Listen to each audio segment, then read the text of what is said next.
Bonjour, bienvenue au cours de physique générale de l'EPFL.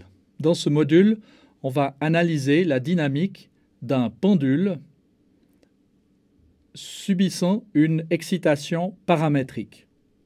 Je vais commencer par définir le problème. On va écrire les équations du mouvement pour ce pendule en utilisant la méthode de Lagrange. Ensuite, on verra en quoi cette équation-là a la forme de l'équation dite de Mathieu. On va chercher les fonctions propres et on va discuter les domaines de stabilité de ce pendule. Voici le système mécanique schématisé ici. Vous avez une barre rigide sans masse, une masse m au bout, dans le champ de la pesanteur. L'extrémité de la barre au point A oscille selon une verticale et je désigne par la distance entre le point O qui appartient au référentiel et le point A, je désigne cette distance par D. D est ici une fonction du temps. Je vais utiliser la méthode de Lagrange pour obtenir l'équation du mouvement. C'est un problème à 1 degré de liberté et je vais utiliser l'angle θ comme coordonnée. D varie, mais D qui dépend du temps est une contrainte dépendante du temps. Donc on a 1 degré de liberté. Pour calculer l'énergie cinétique, je vais commencer par calculer la position. Alors, je l'écris en coordonnées cartésiennes en utilisant ma coordonnée θ. Je calcule la dérivée. Attention qu'ici, D, ce D-là est une fonction du temps, donc D point est non nul. Les autres dérivées sont triviales. Je calcule l'énergie cinétique. Vous avez ce terme au carré. Ce terme au carré se combine. Ici, on a un sin carré θ, là, en cos carré θ, ça donne ce terme. Et il y a le double produit ici que j'ai écrit. Le voilà. L'énergie potentielle, c'est cette distance plus celle-là vers le bas. Donc, c'est moins mg avec un d plus L cos θ. Le Lagrangien, c'est t moins v. Le voici. J'ai bien écrit moins v ici. Et maintenant, il faut calculer les dérivées. Je réécris le Lagrangien pour rendre le calcul plus commode. Je dois calculer d de L sur d de θ point. Alors, il y a un terme en θ point ici et là. C'est une dérivée par rapport à θ point prise comme une variable. Ce terme-là, je dois le dériver par rapport au temps. Ici, j'ai d point qui, en principe, dépend du temps. Donc, j'ai un d point point. Le sin θ donne une contribution aussi. Et le θ point donne un θ point point. d de L sur d de θ, il a un terme qui vient d'ici, d'un terme de l'énergie cinétique, et un autre d'énergie potentielle. Le voici. On a donc l'équation du mouvement. J'ai simplifié ici j'ai divisé l'équation par L carré. Voici l'équation du mouvement pour ce pendule à tout angle.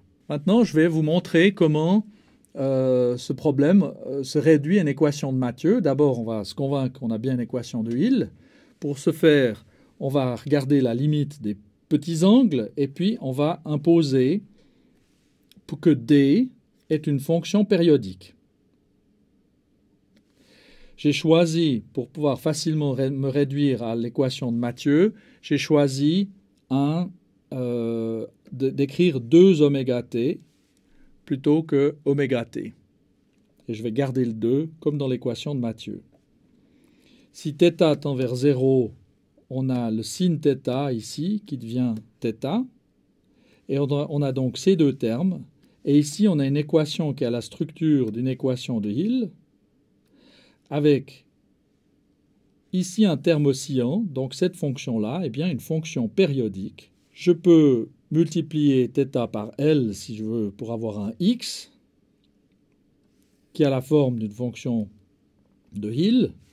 Et maintenant, je vais traiter ces paramètres pour avoir une équation sans dimension. Ce sera pour l'équation de Mathieu. Je rappelle que la période, vu qu'il y a un 2 ici, la période, c'est pi sur oméga dans ce problème-là. Maintenant, on va voir comment cette équation se réduit à la forme de Mathieu. Voici l'équation.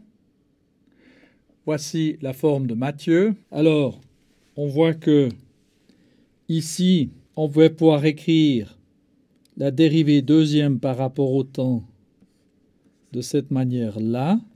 On écrit oméga t au carré en mettant oméga carré devant. Ce terme-là est sans dimension, donc on va appeler le temps t bar oméga t.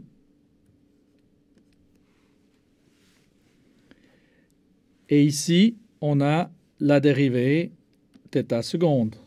On a bien la forme de Mathieu avec t bar sans unité et P et Q qui sont les rapports G sur L que j'ai ici, et puis ce rapport-là divisé par le oméga carré qui provient de la dérivée deuxième par rapport au temps. Maintenant, on va examiner une méthode qui permet de trouver les solutions de cette équation-là. Là, on est très avant dans les techniques de résolution d'équations différentielles. On va y aller pas par pas, je vais juste montrer le principe. Je cherche, suivant la discussion qu'on a eue tout à l'heure dans l'autre module sur les fonctions propres de l'équation de Mathieu, je vais chercher des solutions de période pi. Alors, je vais écrire une série de termes en cosinus, des fonctions cosinus qui ont une période pi. En effet, j'écris 2r, r égale 0, 1, 2, 3, etc. C'est une série infinie de termes dénombrables. Et puis j'ai des coefficients A2R, A indice 2R.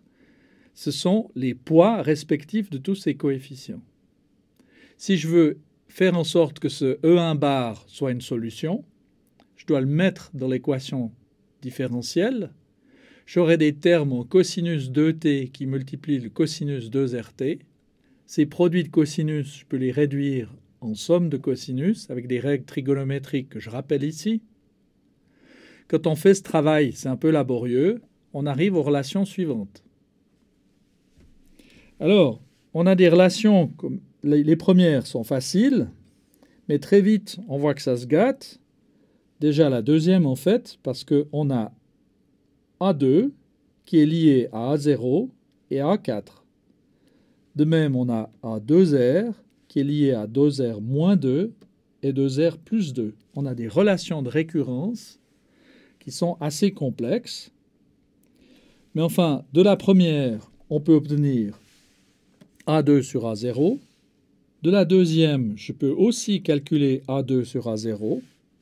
Mais il y a un A4 qui intervient. Le A4, je peux l'obtenir de la généralisation de cette formule-là, que j'obtiens ici, en écrivant A2R sur A2R moins 2. Ça me donne ce terme-là qui va dépendre de A2R plus 2. Maintenant, pour assurer la cohérence de cette solution, je dois imposer une relation entre P et Q. En effet, ce P sur Q ici qui vaut A2 sur A0 vaut aussi cela, avec le A4 sur A2 que je peux calculer grâce à cette formule-là. J'arrive ainsi à une fraction infinie. J'ai arrêté ici d'écrire les termes. Heureusement, c'est une fraction qui converge assez vite et on peut calculer assez aisément quelques termes de cette relation entre P et Q. Maintenant, jusqu'ici, j'ai pris des termes en cosinus. En effet, j'aurais pu prendre des termes en sinus, comme indiqué ici. Ça me donnera une solution E2 bar. Et puis après, il faudra regarder les solutions de période, non pas pi, mais 2pi. Ça va nous donner de nouveau des séries en cosinus et des séries en sinus. Pour chacune de ces fonctions, il faut calculer les relations entre P et Q pour assurer la cohérence. Chaque fois, on obtient une autre relation entre P et Q. Et maintenant, je vous montre le résultat global sur un diagramme P et Q. Ce qu'on a montré, c'est comment on trouve des lignes telles que celle-ci. Ce que je n'ai pas montré, c'est que dans les zones marquées en bleu ici, on a des solutions stables et à l'extérieur, on a des solutions instables. Donc, les fonctions propres de période pi et 2pi de l'équation de Mathieu nous donnent les limites entre les zones instables et les zones stables. Je rappelle ici les notations qu'on a utilisées pour P et Q qui apparaissent sur ce diagramme.